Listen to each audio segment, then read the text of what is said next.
Ever since the Logitech G CLOUD was revealed, it has caught a ton of criticism, mainly because the power of the device and the price point. However, I gotta be honest guys, I've had one of these since launch, and I freaking love the thing.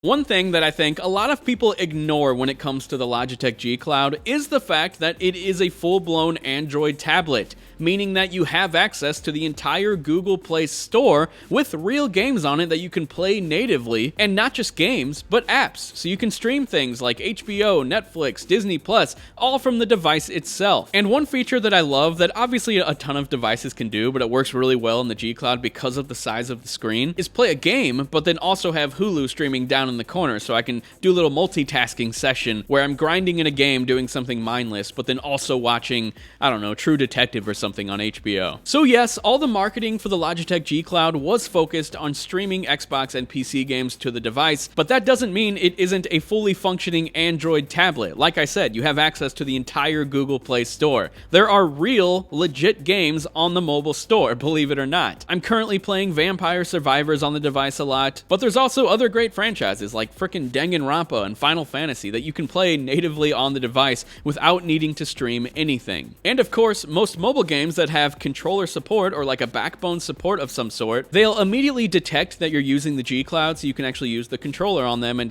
it's not just all touch-based stuff. But like I said, the streaming aspect was the main marketing beat behind the G CLOUD. And here's the thing, it's great. It actually works really well. I love the fact that I can play almost my entire Xbox library and the selection of games on Game Pass on the G CLOUD. You're definitely going to need some pretty good Wi-Fi, and it's probably not going to work very good outside of the house. But for me, I'm 30 years old, I barely leave my house, and anytime I'm playing on this thing, I'm usually just outside watching my kids play or, you know, on the toilet. Oh, and of course, laying in bed. That's actually my favorite spot to play the G CLOUD. Because like I said, it's a multimedia device. I can message my friends on Discord with it, then I can hop on Hulu, then I can hop on Xbox. It's just really convenient, and I'm all about convenience. But again, let's not forget, the hardware itself isn't super strong, so don't expect to play very taxing mobile games on this device. They're probably not going to run that well. A game like Genshin Impact, I don't think it's going to run very well on this device. But other games, more smaller, bite-sized experience, there are tons of them on mobile that are actually genuine good games. You can totally play on the G CLOUD. I've actually been playing Rocket League Sideswipe.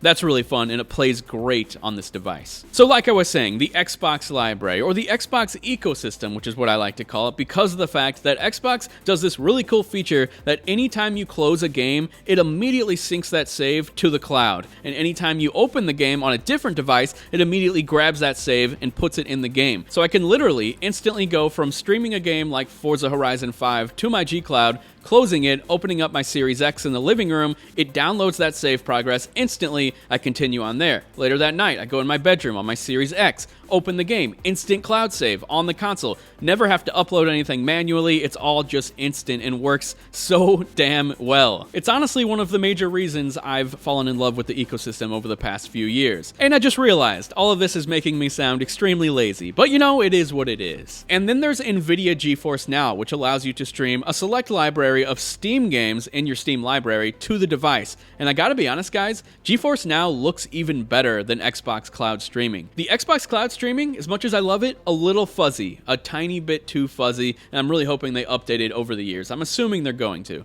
But GeForce Now, my god, it's crisp. It is crisp as all hell. The input lag might not be as good as Xbox, but the resolution on the G CLOUD looks fantastic. It just looks super crisp. And that's one thing I forgot to mention, the Logitech G CLOUD has a 1080p screen, which might not sound like much, but the Steam Deck has an 800p screen, the Switch and the Switch OLED have 720p screens, so yeah, a lot of what you're doing on this device can actually look really pleasing to the eye. So yes, we've talked about it being a multimedia device where you can message your friends and stream apps, and just being a straight-up Android tablet, and the fact that you can play native games on it, something that a lot of people are forgetting. There are a decent selection of great games in the Google Play Store, along with the fact that it is first and foremost a streaming gaming platform, and it works really well. I actually love it. But there's a fourth pillar in the Logitech G CLOUD that I really love, and unfortunately I'm not going to show much footage because I don't want to get in trouble with anybody or anything, but the Logitech G CLOUD is actually great for emulation. From 3DS, GameCube, SNES, NES, PlayStation 1, PlayStation 2, a bunch of platforms, you can play on this device natively. I've tested out the GameCube and 3DS and DS emulators the most,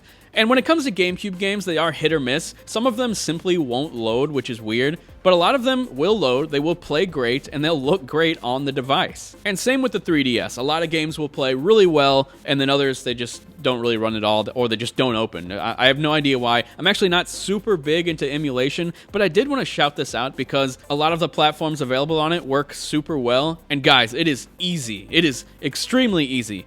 Way easier than I thought. Coming from someone who has an iPhone, I didn't realize you can literally go to the Google Play Store, download the emulator, and then you go to the browser and you just download the games. You don't need a computer, you don't need nothing. You can do everything from the G Cloud, and I just thought that was super convenient. And then lastly, like I said, I did the Nintendo DS emulator a lot, and pretty much every DS game I tried runs flawlessly. It just runs absolutely great. And one thing I absolutely have to shout out before I go is the battery life. They say around 12 hours of gameplay, but to be honest, I'm only charging this thing like once a week. It lasts so damn long. Obviously, it's because if you're using this, you're most likely using it for cloud streaming, and it's not actually using the hardware, so the battery's not draining. But even during weeks where I am playing games natively on it, not just streaming, it lasts a long time. Hell, my son will play on it like all day long, and then when I go and get it from his room late at night, it still has like 20% battery left. So yeah, had to shout out the battery life. Just seems more and more rare that we get devices that actually last a long time